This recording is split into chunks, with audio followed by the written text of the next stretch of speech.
అందరికీ నమస్కారం. ఈ సీజేపీ మూక ఎంతటికి బరితెగిస్తోందో, ఎన్ని విధాలుగా ఈ దేశంలో అలజడులు క్రియేట్ చేయడానికి ప్లాన్స్ వేస్తోందో మనకి ఇట్టే అర్థమైపోతుంది. వీళ్ళ వ్యూహ రచన మెల్లమెల్లగా బయటకు వస్తుంది.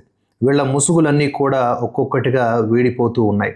వీళ్ళ వెనకెవరున్నారు, ముందెవరున్నారు, వీళ్ళకి ఫండింగ్ ఎలా వస్తోంది, ఇవన్నీ కూడా ఎప్పటికప్పుడు మనకి తెలిసిపోతూ ఉన్నాయి. అయినా కూడా తెగిస్తూ కేంద్ర ప్రభుత్వాన్ని హెచ్చరిస్తూ మరికొన్ని ఉన్మాదపూరితమైనటువంటి నిరసనల పేరిట అంతర్యుద్ధాలకి వీళ్ళు ప్లాన్ చేస్తున్నట్లుగా మనకి అర్థమవుతోంది.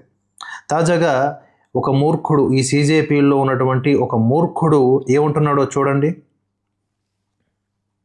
सुप्रीम कोर्ट बोल रही है कि जिनके ऊपर एफआईआर्स है पहले से उनको मत छोड़िए, तो वो हमें मंजूर नहीं है.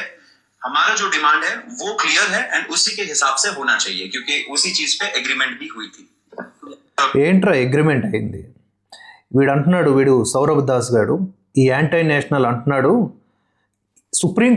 సుప్రీంకోర్టుకి కూడా వీడు రూల్స్ అండ్ రెగ్యులేషన్స్ చెప్తా ఉన్నాడు, బోర్డర్స్ గీస్తూ ఉన్నాడు. సుప్రీంకోర్టు ఇటీవల చేసినటువంటి వ్యాఖ్యల సారాంశం ఏమిటి అంటే, నిరసనల్లో పాల్గొన్నటువంటి స్వచ్ఛమైన విద్యార్థులపైన పొరపాటున కానీ లేకపోతే కావాలని కానీ ఎఫ్ఐఆర్లో నమోదు చేస్తుంటే వాటిని వెంటనే వెనక్కి తీసుకోవాలి. వాళ్ళ మీద ఎలాంటి చర్యలకు పాల్పడకూడదు, వారిని బేషరతుగా వదిలేయాలి అని చెప్పారు. At the same time criminal background అంటే ఆల్రెడీ 10-15 కేసులు, హత్య కేసులు, అత్యాచారం కేసులు, డ్రగ్స్ ఇట్లాంటి కేసులు ఉన్నటువంటి వాళ్ళు ఎవరైతే ఈ నిరసనల పేరిట విద్యార్థుల ముసుగులో పాల్గొని విధ్వంసాన్ని క్రియేట్ చేశారో వాళ్ళను మాత్రం విడిచిపెట్టవద్దు అని సుప్రీంకోర్టు చెప్పడం జరిగింది. సుప్రీంకోర్టుకి చెప్పిన విధంగానే ఇటు కేంద్ర ప్రభుత్వం కానీ తదనుగుణ రియాక్షన్స్, తర్వాత ప్లాన్ ఆఫ్ యాక్షన్స్ సిద్ధం చేస్తోంది. ఎందుకంటే ఇక్కడ మధ్యలో 250 మంది పోలీసుల మీద గాయాలయ్యేలాగా దాడి జరిగింది. 250 మంది పోలీసుల మీద. అంతేకాకుండా ఎంతోమంది రిపోర్టర్లపైన, అది మహిళా రిపోర్టర్లపైన అసభ్యంగా ప్రవర్తించిన వాళ్ళు కూడా ఉన్నారు. నేపాల్ తరహా ఉద్యమాలు చేయాలి, నేపాల్ తరహా పార్లమెంట్ మీద అటాక్ చేయాలని చెప్పేసి ఓపెన్గా కొంతమంది స్టేట్మెంట్లు ఇచ్చారు. వాళ్ళ బ్యాక్గ్రౌండ్ చెక్ చేస్తే వాళ్ళ మీద హత్య, అంతకంటే ఎక్కువైనటువంటి కేసులు కూడా నమోదై ఉన్నాయి. మరి ఇలాంటి టైంలో వాళ్ళని విడిచిపెట్టేయాలి. ఈవెన్ సుప్రీంకోర్టు చెప్పినా కూడా మేము వినము, మరొక పోరాటానికి సిద్ధమవుతాము, శాంతియుత అంట. వీళ్ళ బొందేం కాదు, శాంతియుత నిరసనలు అవి. ఇష్టం వచ్చినట్లుగా తిట్టటము, ప్రజా ఆస్తుల్ని ధ్వంసం చేయటం, రక్షిస్తున్నటువంటి పోలీసు వ్యవస్థల మీద రాళ్లతో దాడి చేయటం, ఇవి శాంతియుత నిరసనలు ఎట్లా అవుతాయి?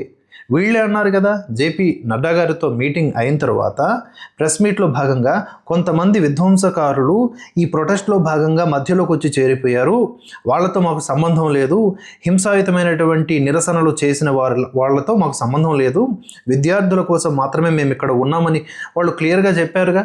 వీడే చెప్పాడుగా, ఈ సౌరభ్ దాస్ గారే చెప్పాడు. మళ్ళీ ఇప్పుడు కావాలని ఒక లూప్ హోల్ వెతుక్కొని ఏదో ఒక రీజన్తో రోడ్డు ఎక్కాలి కదా, అందుకని చెప్పేసి ఇప్పుడు వీళ్ళకి భారీగా ఫండింగ్ కూడా ఏర్పడుతోంది.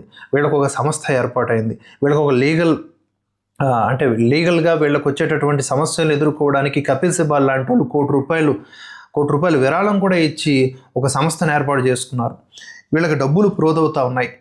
వీళ్ళు నిరసనలు చేస్తారంటే ఆహార పొట్లాలు వస్తూ ఉన్నాయి. బంగ్లాదేశు, పాకిస్తాను, లేకపోతే కొన్ని అరబ్ కంట్రీస్ నుంచి కూడా డబ్బులు వస్తూ ఉన్నాయి, ఫుడ్ సప్లైస్ వస్తూ ఉన్నాయి.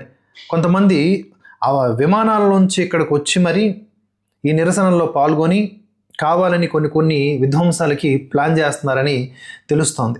ఇన్నింటి నడుమ క్లియర్ కట్గా అక్కడ మనకి కొన్ని డేటా చెబుతూ ఉంటే, కొన్ని డేటాలు కనిపిస్తూ ఉంటే, పోలీసులు ఏం చెప్పారు, 2800కు పైగా మేము వ్యక్తుల్ని పరిశీలించాం.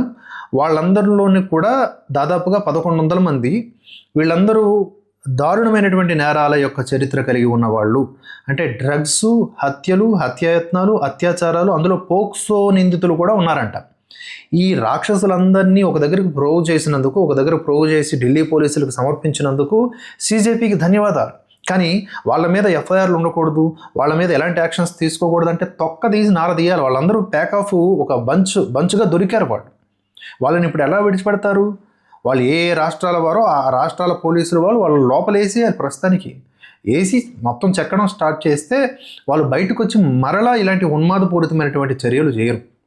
వాళ్ళ బ్యాంక్ అకౌంట్లు చూడాలి, వాళ్ళకి ఎట్లా పైసలు ఎవరైనా ఇచ్చారా, ఇక్కడికి రావడానికి అలాగే వాళ్ళ ఫోన్లు కూడా జప్తు చేసుకొని వాళ్ళకి ఎలాంటి దిశానిర్దేశం చేశారు, ఎవరు చేశారు, ఇవన్నీ కూడా కూపీ లాగితే ఈ దేశ రక్షణకు ఎంతో ఊతం ఇచ్చినట్లుగా అవుతుంది. అది లైటర్ వేలో తీసుకున్నాం అనుకోండి, చాలా ప్రమాదం. వీళ్ళు ఇంతకింతై అన్నట్లుగా మరొక రచ్చకి తయారవుతారు. ఇప్పుడే ఈ రండా ఉన్నాడు కదా, వాడి పేరేంటో, ఈ సీజేపీలో భాగంగా సీజేపీలో అభిజిత్ టీపీకే సౌరభ్ దాస్తో పాటుగా రంకా ఎవరు ఉన్నాడు కదా, ఆ పేరు సరిగ్గా గుర్తు రావట్లేదు, రంకాను రండాను, వాడు ఒక మీటింగ్లో మాట్లాడుతూ రైతులతో, ఈ రాకేష్ టికాయత్తో కూడుకున్న రైతుల మీటింగ్ అంట, వాళ్ళు రైతులు కాదు ఏమీ కాదు, వాళ్ళు కూడా విధ్వంసకరమైనటువంటి వ్యూహాలు ఉన్నవాళ్ళే, in the name of farmers. వాళ్ళతో కలిసి ఒక కాంక్లేవ్ లాంటి, ఒక సభ లాంటిది ఏర్పాటు చేసి కేంద్ర ప్రభుత్వాన్ని హెచ్చరిస్తూ ఉన్నారనమాట. ఈసారి రైతులు, విద్యార్థులు మొత్తం కలిసి నలువైపులా వచ్చి ప్రభుత్వాన్ని అటాక్ చేస్తాయంట. ప్రభుత్వాన్ని అటాక్ చేయడం అంటే మరొకటేమో కాదండి, నేపాల్, బంగ్లాదేశ్ వాళ్ళ లక్ష్యం అది. అందుకనే ఆ లక్ష్యం చేరేదాకా వీళ్ళు ఈ లూప్ హోల్స్ వెతుక్కొని ప్రస్తుతం ఉన్నటువంటి ప్రజాస్వామ్యయుతమైన ప్రభుత్వాన్ని గద్దెదించి ఎట్లయినా సరే వాళ్ళ యొక్క లక్ష్యాన్ని చేరుకోవాలని ప్రయత్నం చేస్తూ ఉన్నారు. అది సాధ్యం కాకూడదు, అది నిలువరించబడాలి. ఈసారి ప్రొటెస్ట్ల పేరిట విధ్వంసానికి ఎవరు ముందుకొచ్చినా, ఎవరు పాల్పడినా వాళ్ళందరి మీద కఠినమైనటువంటి చట్టాలు తీసుకోవాలి. యోగి ఆదిత్యనాథ్ గారు కూడా ఈ విషయంలో హెచ్చరించడం జరిగింది.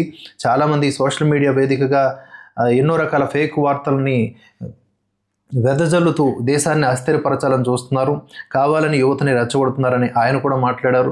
మోదీ కూడా దీనికి సంబంధించినటువంటి ఇంటర్నల్ మీటింగ్స్ని నిలుపుతూ ఉన్నారు. వీళ్ళు మళ్ళీ ఇంకొక రూపం మార్చి ఈ ఊసరవెల్లెలు, ఈ పందికొక్కులు, ఈ పందులు, ఈ బొద్దింకలు ఇంకొక రూపంతో, ఇంకొక యాంగిల్లో వస్తారు, పక్కాగా అతి సమీప కాలంలో వస్తారు. వాళ్ళని ఏ విధంగా మనం కట్టడి చేయాలి అనేది కూడా ఇక్కడ ఆలోచిస్తూ ఉన్నారు. చూడాలి. యాజ్ ఆఫ్ నౌ సుప్రీంకోర్టు చాలా కీలకంగా చెప్పినటువంటి విషయాల్ని కూడా ఖండిస్తూ ఈ సౌరభ్ దాస్ గారు సుప్రీంకోర్టుని కూడా హెచ్చరిస్తూ ఉన్నాడంటే వీడికి ఎంత బలుపు అన్నది మనం అర్థం చేసుకోవాలి. ఒకసారి మనం ఇలాంటి విషయాల పట్ల అప్రమత్తంగా ఉంటూ వీళ్ళని ఎండగడుతూ ఉండేటటువంటి బాధ్యతను కూడా భుజాన వేసుకోవాలి. క్రిమినల్ కేసులు ఉన్నటువంటి వ్యక్తుల్ని విడిచిపెట్టేది లేదు. విడిచిపెట్టారా అంతకంటే ఓటమి, ఘోర ఓటమి ఇంకొకటి లేదు. కనుక కేంద్ర ప్రభుత్వం విడిచిపెట్టదనే అనుకుంటున్నాము. మరి చూడాలి ఏం జరుగుతుంది అనేది.